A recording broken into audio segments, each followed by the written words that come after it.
Hey there, fellow marketers, Professor Wolters here, and today we're going to talk about where do customer expectations come from? I mean, think about it. If you're a service marketer, don't you want to know what your customers are expecting so you can deliver on that expectations? I mean, that's the thing is when I'm teaching a class, right? I have to have an idea of what are my students expecting to learn here? What are they expecting to get out of this class? Because if I don't deliver that, they're going to feel like, oh, this class was worthless. But if I do better than that, they'll think, wow, I got a lot more out of this class than I expected, right? And so firms that are in the service industry, whether you are a restaurant, whether you are an airline, whether you are an education, whether you are a CPA, right? We have to figure out what these customer expectations are. There's three things I want to kind of focus on when we're looking at basically understanding customer expectations. And the first thing is looking at where do these expectations come from, right? Well, a lot of their expectations might actually come from our marketing materials. I mean, think about it. If you're a college student, you see all these marketing materials. Look at all those happy students. Look, they're studying in front of that really cool building, and look, they're playing ultimate frisbee on the quad and stuff like that. And you see all this kind of stuff, like, wow, it looks like I'm gonna have a good time when I go there. And when you go to that university and you don't see anybody playing frisbee and no one's studying together in front of the famous statue, you have this kind of like, I'm kind of confused. This isn't what I expected. That's why it's really important that you make your marketing materials really reflect the actual service you're going to get. That's why. Have you ever gone to a movie because the preview looked awesome and then you saw the movie and you're like, wait a minute, that preview had nothing to do with this movie? Did I get in the right movie? It's happened quite a few times to me. Because what's happening is we're marketing a different movie than what's actually being shown. You want to make sure it links up because then people know what to expect. That's why when you watch an Avengers kind of preview, you know what you're going to get, right? Because another thing that's going to influence where these customer expectations come from is previous experience. Why is it we can turn an Ant-Man and a Guardians of the Galaxy that no one really heard of before and turn them into blockbusters?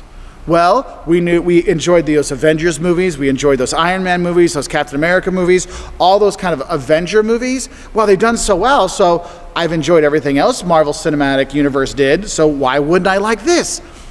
Their previous experience with our movies influences their perception of the next one, right? Kind of like, if there's a new Pixar movie out, what do you expect? You expect to laugh, you expect a good story, and you dang well know you're gonna shed a tear or two, right? Yeah, I mean, it's guaranteed, it's Pixar. I'm getting goosebumps just thinking about Toy Story 3 when they're all about to die, and the claw comes down. See, you get that emotions, right? You kind of think about those things. And so that's one of the reasons why, customers have certain expectations, just their previous experience with you. And the thing is sometimes they don't have experience with you.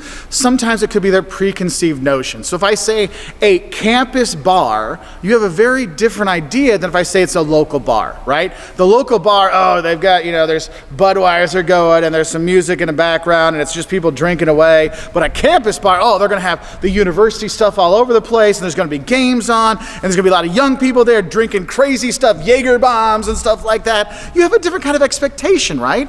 And so you have to think about that. You have to realize to yourself, hey, who we are is going to give people different expectations. And that's why the next thing I want to talk about is realize that expectations will vary depending on the service you're going for. Because think about it, if you're going to be doing your taxes, right? Well, if I'm going to a CPA, I'm expecting a different level of service than if I'm going to go to the tax place that's in Walmart, okay? They both can do your taxes. Hopefully they will both keep you out from getting audited, right? But you have different levels of service you're expecting. So if I go to my CPA to do my taxes, I expect them to find the tax deductions and stuff like that that's going to help me lower my tax burden. I expect them, hey, if I've got lots of income from around the world, they're going to know how to make sure it's all set in the right way for the currency exchange rates and stuff like that. Look, I expect certain things, right? Oh, you're going to have this fancy desk, you're going to have your own office, you're going to have the secretary that's going to let me in and all this kind of stuff, and I also expect to pay more. Whereas when I go to Walmart to do my taxes there, what do I expect? Well, I expect them to get my taxes done, make it simple for me, so it's kind of like the basic kind of stuff. And I expect a little bit less of finding all those not necessarily loopholes, but finding all those deductions and stuff like that. I'm expecting a different thing based on that kind of service we're looking for, right?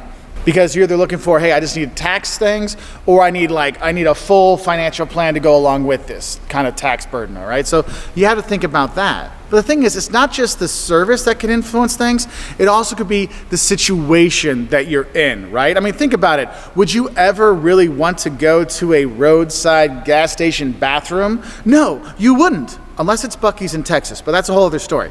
You really wouldn't want to, go to the bathroom at a gas station or a truck stop in the middle of nowhere.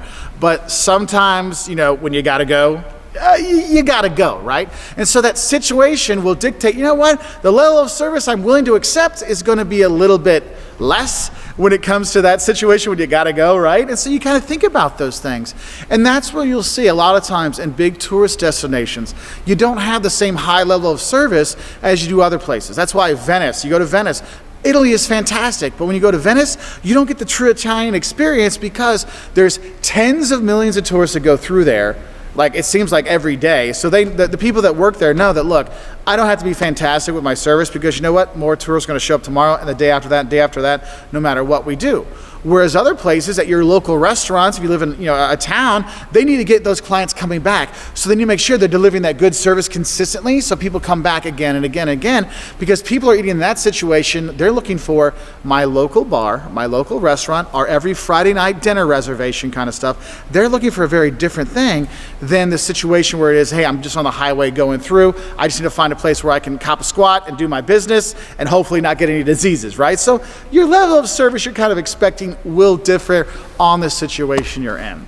So I hope this helps you have a little bit of an idea of how to understand customer expectations a bit better. Now this goes in with our whole discussion about the knowledge gap when it comes to the GAPS model and service marketing. So check out those videos as well to help you have a better idea of how the gap between what we expect and what we think our customers expect and what they expect are different.